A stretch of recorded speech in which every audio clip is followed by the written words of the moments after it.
উপেন্দাস বাউল বিখ্যাত শ্যামলী বাবা, তখন বিখ্যাত বাউল সুরকার, ভালো স্ত্রী, দুর্দান্ত গান গায়। তো কালনা মন্দিরে বৈশাখের উৎসবের সময় তো গান গাওয়ার চান্স পাওয়া তো খুবই মুশকিল ব্যাপার। তা উনি মোটামুটি সারা রাত ধরে লাইন দিয়ে বসে আছেন, উনি চান্স পাননি। আর আমি আর কমপস্ত অফিস করে, আমি তার ওই দিককার কেস জানি না কি হয়েছে স্টেজে।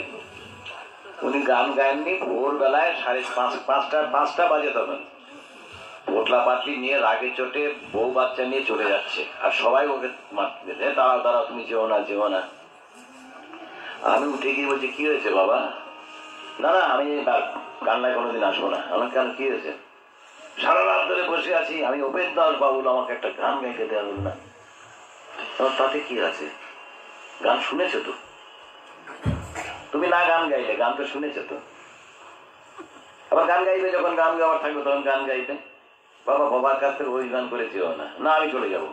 আলাম আর কিছু না পারো, খালি গলাতে ভবা পাগলার সমাধি মন্দিরে বসে একটা ভবা পাগলার সমাধি মন্দিরে একটা গান শুনিয়ে যাও। না না, আমি চাই না।